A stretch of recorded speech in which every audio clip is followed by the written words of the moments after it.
Tonight, the American economy. The market is right now looking at the word uncertainty in all capital letters. The latest on third quarter growth, unemployment, and what it means for Americans, and appealing to Christian voters ahead of the election. How both campaigns are reaching out to people of faith. Plus, oh my God, the roof just blew off. The cleanup begins after Hurricane Zeta crashed ashore on the Gulf Coast, where the storm is heading now. All this and more tonight on Fake Nation.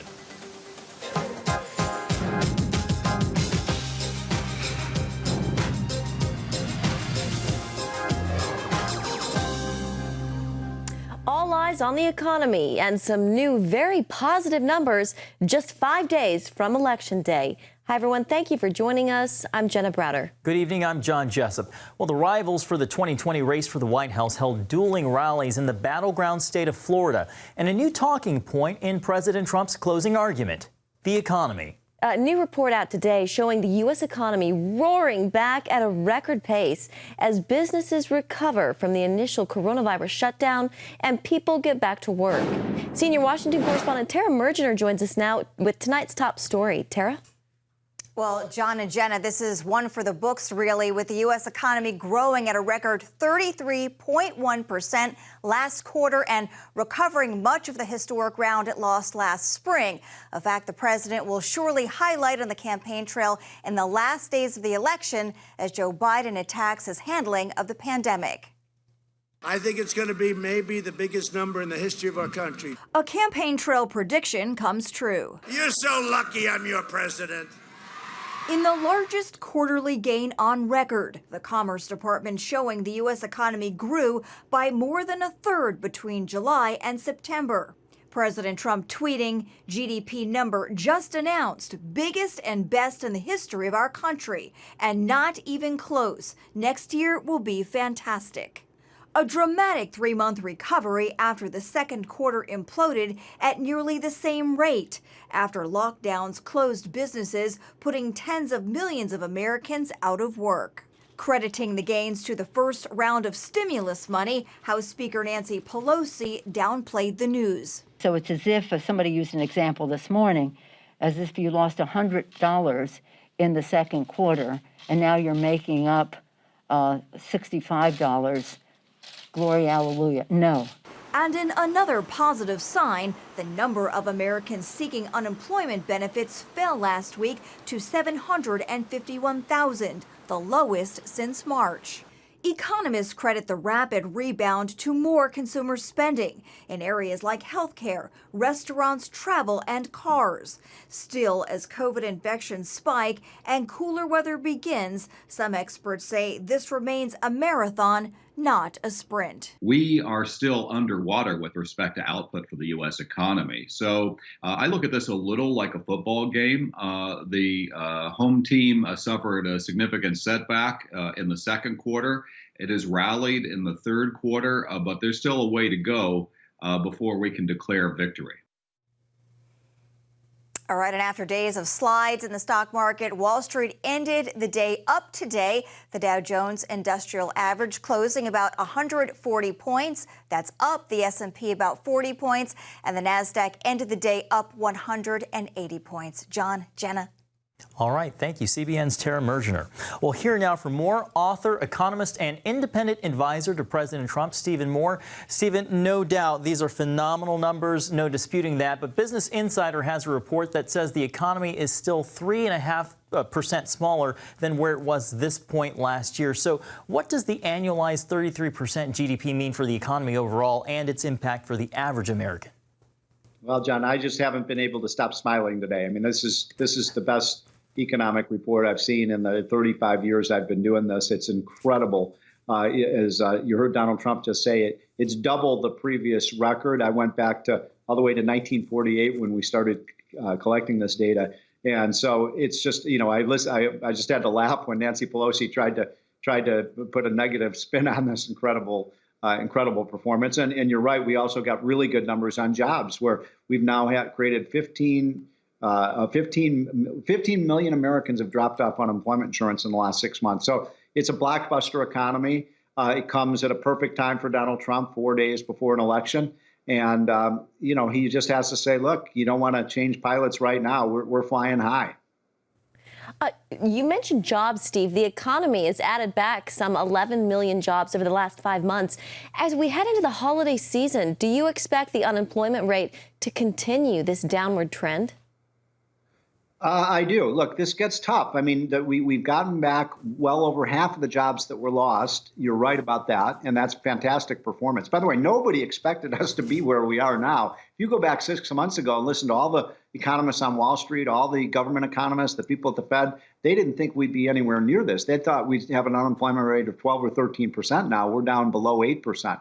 And one of the things that's going on is that all the growth is happening in the red states. It's happening in Georgia and Florida and Texas and Utah and the Dakotas, whereas, New York and Illinois and Connecticut and those states are kind of drags on the economy. Now, the Christmas season, you ask a great question, John, about the Christmas season. That's going to be huge for our retailers who really got flattened in the first half of the year. Will really determine how many of these companies, the big retail companies, will be able to survive and how many will not. But as long as we keep the economy open, yeah, I think we're going to see continued good numbers.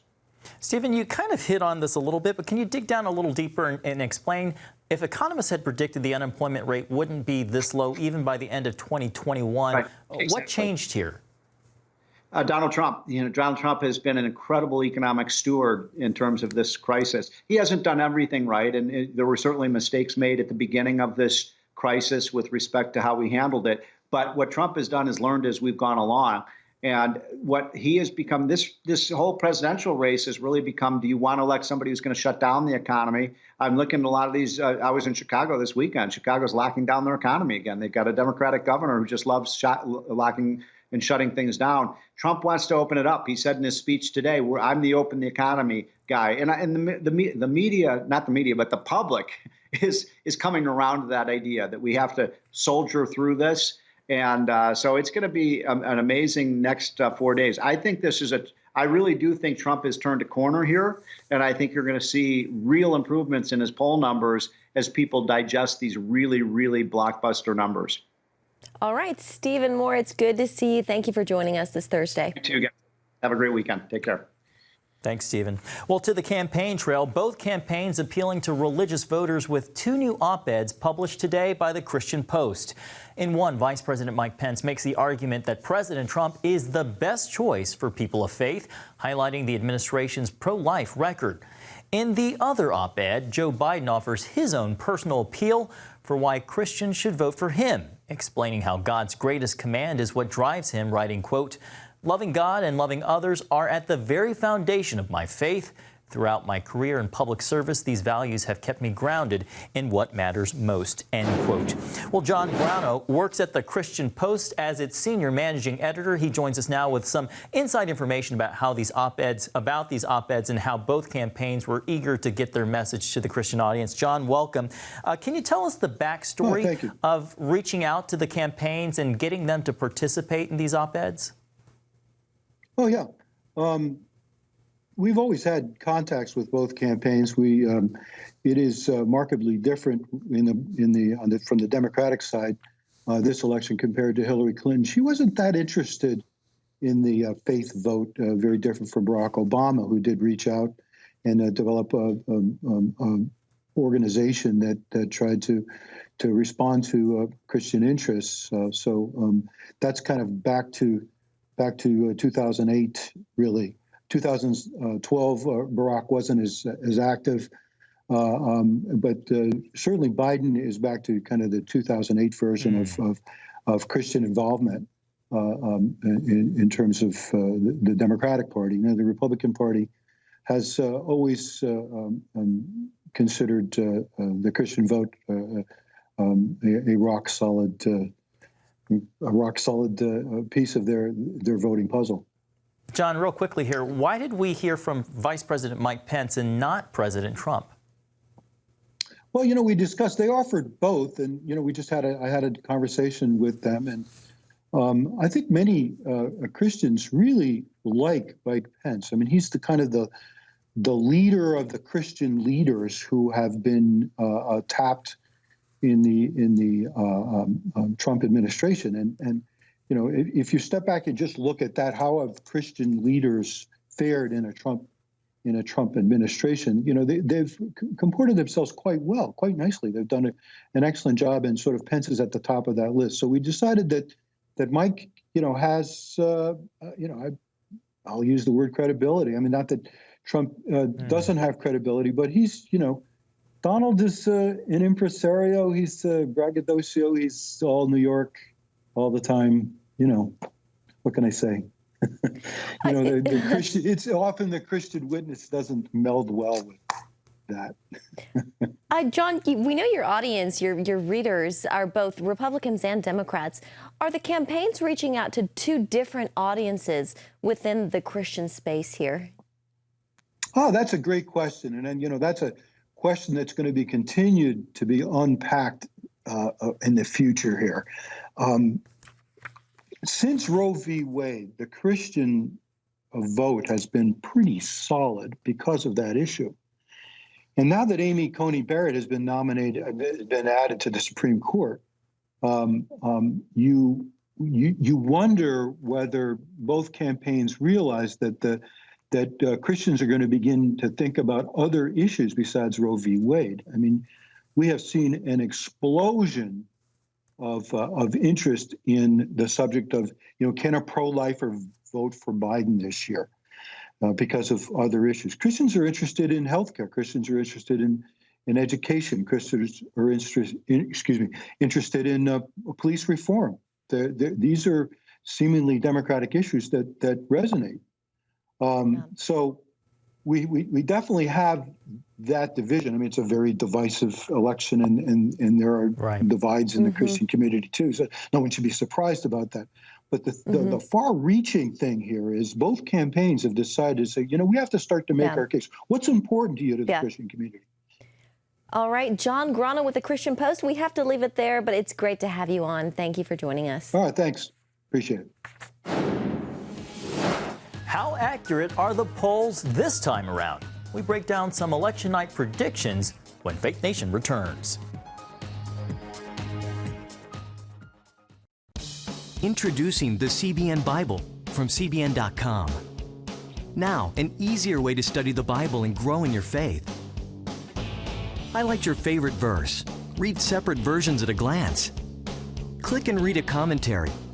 Or cross-reference your favorite verse using the Strong's Concordance. All the right tools to study the Bible, all in one place. The CBN Bible, available at cbn.com/Bible or the iTunes App Store. This is CBN News Watch. Thanks for joining us. Watch breaking news, exclusive stories and programs, credible news reporting. We show you what's happening in the world and how you can pray about it. This is CBN News Watch, because truth matters. Weekdays at 5 on the CBN News Channel. Woohoo! Hi, Superbook fans. Here's something else you'll love. It's the new Superbook Bible app. It's packed with games, activities, and Superbook episodes that you can watch for free. Oh, no! There's trivia, a fun daily devotional, and answers to your Bible questions. Plus, an easy-to-understand Bible the whole family will enjoy. You can even create your own Superbook character. Ta-da! Whoa! The Millsburg Falls man coming. Sorry, pardon me. Sorry, excuse me. Ouch! Are you getting this? Earn super points to win daily prizes, too. And so much more! Time to get back to my adventures. See you soon! It's the new Superbook Bible app. Free downloads on iTunes, Google Play, and Amazon. CBN News presents an election night special with live coverage starting at 7 p.m. Get updates on the campaigns, plus analysis on the shifting balance of power. Watch on the CBN News Channel or on the CBN News app. Welcome back. Just 5 days from Election Day, and most polling showing former Vice President Joe Biden with a lead over President Trump. But according to White House Communications Director Alyssa Farah, the Trump campaign feels like it's in a good place. Well, I don't trust The Economist on much, and definitely not that polling. We're feeling great. The president is out on the campaign trail meeting with real Americans. Last week, he was doing 3 rallies a day. This week, he's up to 5 rallies a day. So that means, 90 minutes or longer that he's talking to the American people, selling his message of promises made and promises kept. We're feeling good. We're taking our case right to the American people, but we also don't take any vote for granted. We know we need to win the American people's support. And joining us now, CBN chief political analyst David Brody, who conducted that interview with Alyssa Farah, and CBN News senior editor John Woggy. Guys, good to have both of you as we look toward Election Day. What do you make of the polling this time around? David, to you first. Well, what we've learned in 2016 is that the polling definitely is off. There's no reason to believe the polling isn't off again this time around, Jenna. And so I guess we wait and see exactly how much it's off. And I think the key thing here is enthusiasm. The real question, I think, is it's one thing to poll someone on their cell phone while they're cooking dinner or they're on their couch watching, a rerun of their favorite television show, and that person who says they're a likely voter is going to go out and vote for a Biden or a Trump. It's a whole nother thing. I call it the broken glass strategy. It's a whole nother thing for that voter, that same voter, to say on Election Day, hey, you know what? I'm going to go. I'm going to miss a soccer practice. I'm going to miss, dinner, and I'm going to just go out there for 2 hours and vote. I mean, the question then becomes enthusiasm, and that is what Donald Trump has to rely on if he's going to win this thing. I agree. I agree with David that it's really hard. I feel for the pollsters to some extent, because how do you even ask the right questions in an environment like this? And so, we know that the economy is the #1 issue on many polls from voters who have spoken to pollsters. The problem is that so many people don't even want to speak to pollsters, and the ones that do, some have admitted that they would lie. So, pollsters are in a tough spot right now, and I think that, as David said, the enthusiasm gap is pretty solid around the country. And I just drove through a big part of the undecided battleground states, the North, Central states, the Midwest. Lots of Trump signs in rural America. If rural America turns out in huge numbers and the city numbers are a little bit down, that helps Trump too, but we just don't know at this point. Yeah, that's what I saw in Pennsylvania. We did a Rust Belt road trip, and just like you, a lot of support for Trump in the rural areas, cities, a little bit different. David, in your interview with Alyssa Farah, she talks about all these rallies the president is holding. Clearly, just by the looks of it, the president's support is not waning. Yeah, I mean, I think there's a visual aspect to this for sure. I mean, look, you see his rallies, then compare them to Biden, where we've talked about this. It's like 7 people, a couple of social distance squares, and a barbecue. That's about it.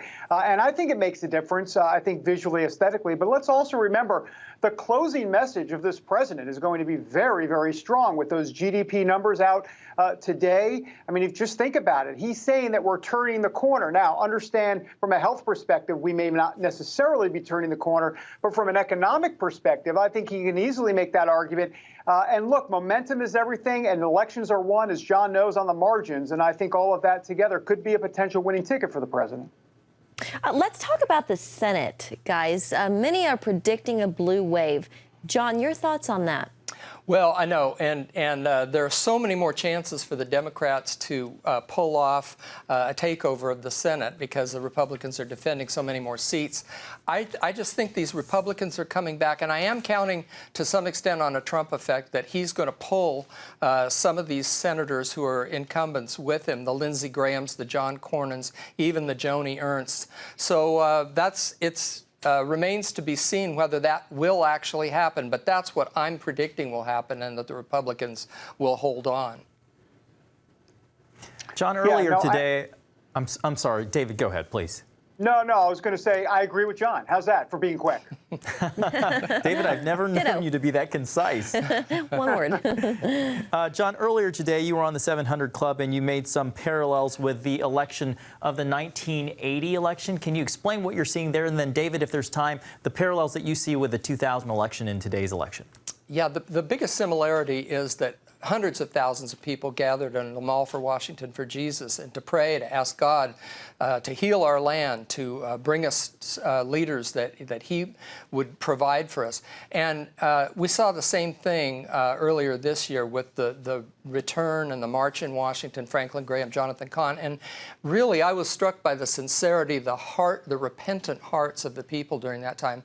And that's what I guess is the biggest parallel, is that you know, Christians gathering before the Lord and asking Him to answer and heal our land. And I would just say, guys, that if Trump loses, it's going to be because of Trump fatigue. I don't think there's any question about that. And that makes me think of a parallel to 2008. Remember George W. Bush and Dick Cheney and the war on terror and weapons of mass destruction and waterboarding, all that. And along came Barack Obama talking about hope and change. Now, look, Joe Biden is not Barack Obama, which is good news for Trump. But Joe Biden is preaching this message of kumbaya, if you will. It does remind me a lot of that. We'll see if that can do the trick. But once again, the key is Joe Biden is not Barack Obama. That's Donald Trump's potential saving grace.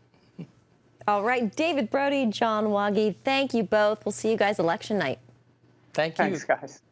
Well, still to come, the aftermath of Hurricane Zeta leaves millions in the storm's wake without power. More on that when Faith Nation returns.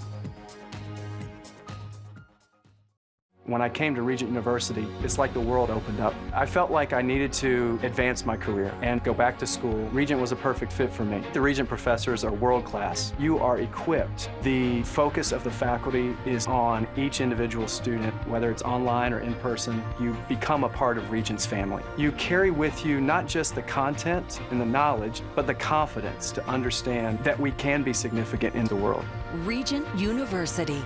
Follow your path.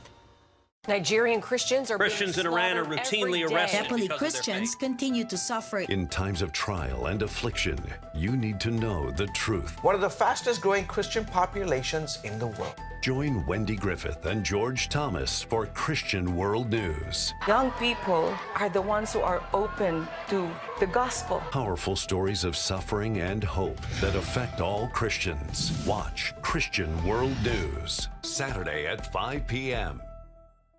Get Protect Your Sleep and discover how to improve the quality of your life. A free DVD or booklet from the Christian Broadcasting Network. If you're not a great sleeper, you can do things to make yourself a great sleeper.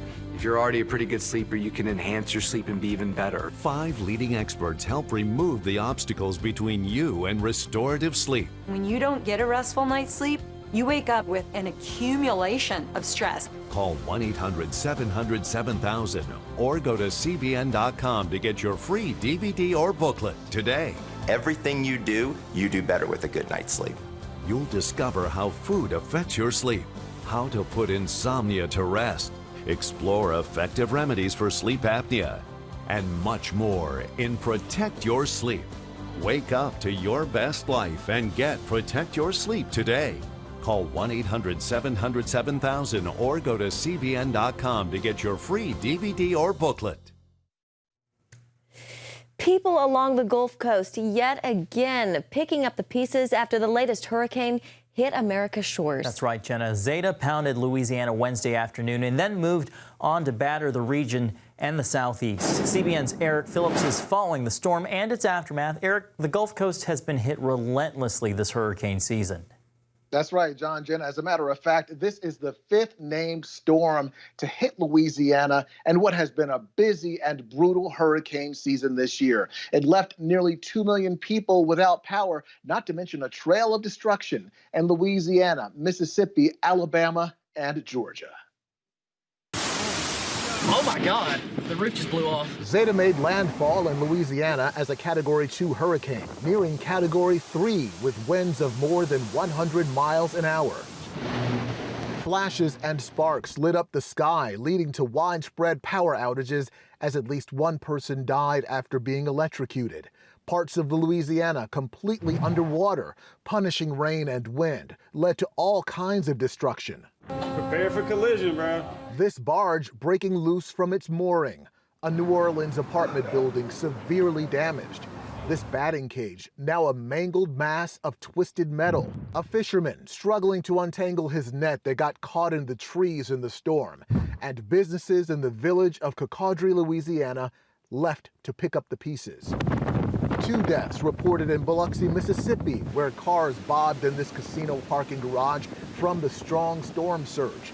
The Hard Rock Cafe suffered major damage, as you can see parts of the building completely gutted. A church steeple toppled and power lines everywhere. And in Alabama, this image indicative of the damage there as a tree landed on top of a car. Zeta is now the strongest hurricane to hit the continental U.S. this late in the season in more than a century. It's now a tropical storm, but it could still cause problems for the mid-Atlantic states. John, Jenna. All right, Eric, thank you. The pandemic also making it trickier to treat. Still ahead, this creative workaround. This election night, with a country divided and America's future hanging in the balance, go to a place you can trust. CBN News. CBN News presents an election night special with live coverage starting at 7 p.m. Get live updates on each of the campaigns, plus analysis on the shifting balance of power. Watch November 3rd at 7 p.m. on the CBN News Channel or download the CBN News app. CBN News, because truth matters. Heavenly Father, we do thank you for the work of your Spirit, Lord God, with this movement of getting the Bible, yes, Lord, into public schools.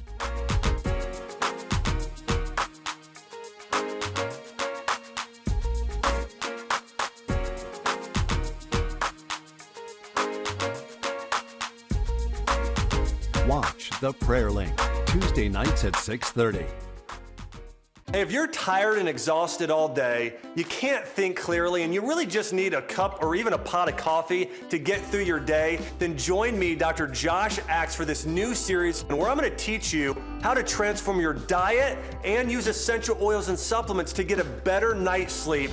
Protect your sleep and live your best life with innovative information from 5 leading sleep experts. If you're not a great sleeper, you can do things to make yourself a great sleeper. If you're already a pretty good sleeper, you can enhance your sleep and be even better. Discover a sleep-enhancing bedtime routine, how to put insomnia to rest, learn how to relieve pain that disturbs sleep, and much more in Protect Your Sleep. Everything you do better with a good night's sleep. Wake up to your best life. Call 1-800-700-7000 to get your free DVD or booklet of Protect Your Sleep today. Don't miss out on this brand new series. Well, finally tonight, Jenna, they may be hundreds of years out of fashion, but catapults are making a comeback. They sure are. It comes as families across the country have to get creative with their COVID trick-or-treating plans. People all over are building these candy catapults, like the one you see here, built by this Pennsylvania family. They load the candy and launch it at trick-or-treaters. It is their socially distanced solution to make sure this weekend is still fun and festive. What happens if it hits someone in the head? Liability. I love the creativity, though. That's wonderful. Thanks for watching Faith Nation. Have a great night.